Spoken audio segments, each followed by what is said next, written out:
about you, but I can't start my day until I have my cup of coffee. So today, we're going to be doing a coffee kit. Making a cup of coffee falls under the occupations of instruments for activities of daily living, and for some people it is even considered leisure. Okay, I'm going to show you guys how to make a cup of coffee for individuals who are suffering from dementia or have just undergone a traumatic brain injury. Okay, so the first step when you are making your cup of coffee in the morning is you want to have all of your supplies. So today I'm going to show you how to make a cup of coffee using a coffee pot.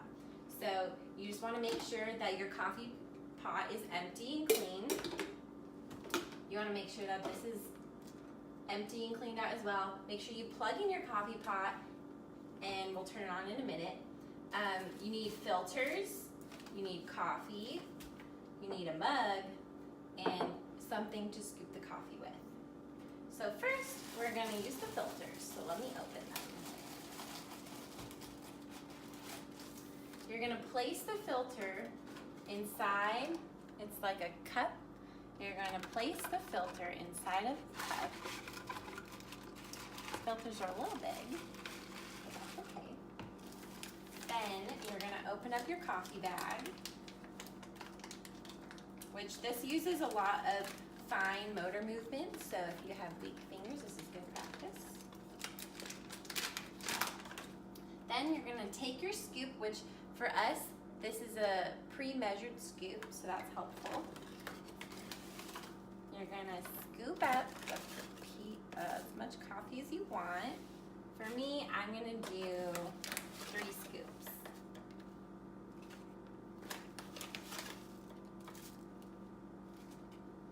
Okay.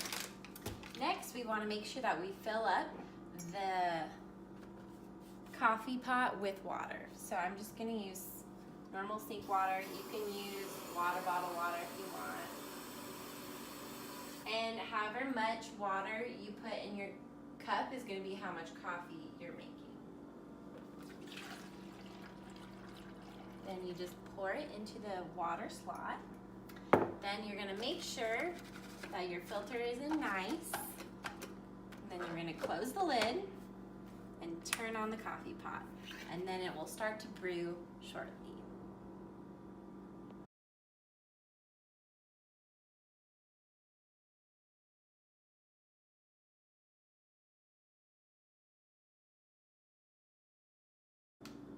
All right, so our coffee is done brewing. So now we can remove it and pour our nice cup of coffee. Now you can go enjoy your nice cup of coffee leisurely in the morning. All right, so then you want to make sure you turn off the coffee pot. Okay, so ways that you can grade up and down this activity for patients who have dementia and traumatic brain injuries, there's a lot of different ways we can do this. So there are many, many, many ways to make coffee, and this is using a coffee pot is just one of them.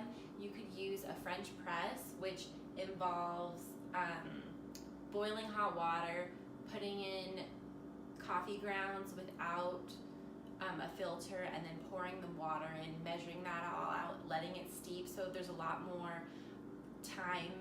You have to be more aware of how long you're waiting for things, like it doesn't just automatically do it. So that would be more challenging for patients who have dementia and traumatic brain injuries, because sequencing will be hard for them. So a French press would be a grading up. You can also grade up this coffee by adding sugar to it, adding creamer to it. You can get fancy. You could froth your milk. You could add sugar. You could make a cappuccino. You could add syrups. There's a lot of ways you can get really fancy with your coffee, and those would all be ways of grading up.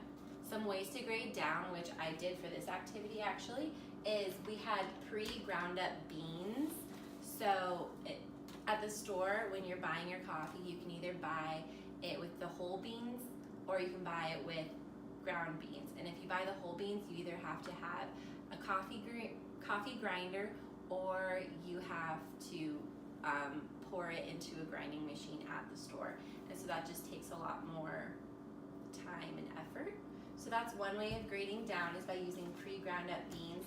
We also used an already measured out coffee spoon, so that's a way of grading down. I didn't have to like sit there and figure out how much this was. I just knew I wanted 3 scoops of this and I put it in the filter, whereas if you were just using a spoon, you don't really know how much coffee that is, so that takes a little bit of more cognitive functioning. Okay, so another way that dementia patients and traumatic brain injury patients can be compromised is that they have problems searching and locating for things in their kitchen. So one way to grade down and have that more easily accessible to them is to have all the supplies in one place. So for this video, I already had all my supplies laid out, so that was grading it down.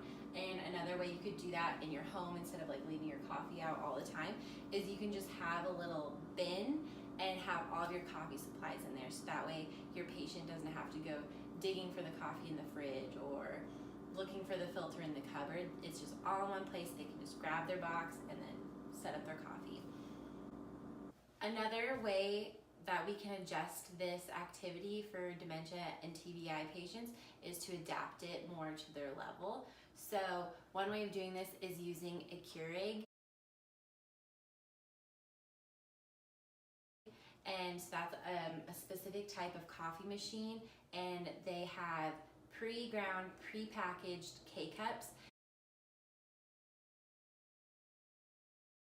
And so all you have to do is open the lid, put your K-cup in, close it, and then it makes your coffee for you. So it's super easy. You don't have to do any of the measuring, and it would be easier for dementia and TBI patients because there's not as much sequencing, so there would be less processing skills involved. They would just have to know where to find the K-cup, how to put it in, and how to like press the on button.